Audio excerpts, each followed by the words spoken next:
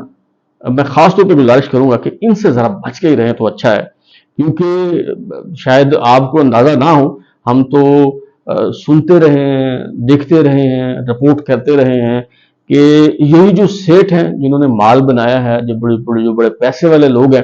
اور جیسے کہتے ہیں نا جہدے کر دانے وہ کملے بھی سیانے، تو یہ چونکہ ان کے پاس پیسہ ہے تو یہ اپنے آپ کو بہت عقل مند سمجھتے ہیں۔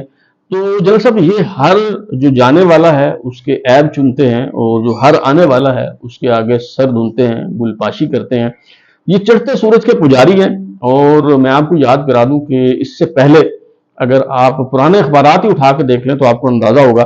کہ جب general Ashfaq Parvez Kayani army chief تھے، یا ان کے بعد جنرل راحیل شریف تشریف لائے، یا پھر جنرل قمر جاوید باجوہ جو ہیں وہ 6 سال تک انہوں نے سب سے زیادہ ملاقاتیں کی ان تاجروں کے ساتھ، سب سے زیادہ انہوں نے باتیں کی، سب سے زیادہ انہوں نے یقین دہانہ کروائیں۔ تو یہ تاجر جب چیف سے ملنے کے بعد آتے تھے، چاہے کیانی صاحب ہوں، راحیل شریف ہوں، قمر جاوید باجوہ ہوں، تو ان سے ملاقات کے بعد جب یہ تاجر باہر آتے تھے تو ایسے ہی کہتے تھے جیسے ابھی آپ کے بارے میں رت اللسان ہے، اور کہہ رہے ہیں کہ جی جنرل صاحب نے جس عزم و یقین کا اظہار کیا ہے، جنرل صاحب نے جس انداز میں ہمارے تحفظات دور کیے ہیں، اس سے لگتا ہے کہ حالات بدلنے والے ہیں، معیشت ٹھیک ہونے والی ہے، بس اب یہ ہو جائے گا اور وہ ہو جائے گا اور فلاں ہو جائے گا، ڈمکاں ہو جائے گا۔ اور آپ سے پہلے جو سپاہ سالار تھے ان کو بھی یہ خوش فہمی میں مطلع کرتے رہے ہیں کہ جنرل صاحب آپ کے سامنے کون کھڑا ہو سکتا ہے، بس آپ ذرا ایک دفعہ اپنا ڈنڈا اٹھا لیں، پھر دیکھ لیں ڈالر جو ہے وہ کیسے گڑ گڑاتا ہے اور جو ہے وہ آپ کے قدموں میں گر جاتا ہے۔ اور اکانومی بھلا یہ آپ کے سامنے کیا چیز ہے، اتنی بڑی بزنس امپائر جو ہے فوج چلا رہی ہے، تو ملک چلانا جو ہے وہ کون سا بڑا مسئلہ ہے۔ جنرل صاحب آپ چھوڑیں، یہ سیاستدان تو ہیں ہی کرپٹ، آپ ملک سنبھالیں اور ملک چلائیں اور ملک کے حالات ٹھیک کریں، آپ مسیحا ہیں، آپ نجات دہندہ ہیں۔ یہی اسی قسم کی باتیں جو ہیں یہ تاجر حضرات آپ سے پہلے جو آرمی چیف ہیں ان کے ساتھ بھی جو ہے وہ کرتے رہے۔ تو جنرل صاحب آپ نے ان کی باتوں میں نہیں آنا، ذرا سنبھل کے رہنا ہے۔ سب سے پہلے تو میں آپ سے یہی گزارش کروں گا۔ اور دوسری بات یہ ہے کہ it's not your cup of T,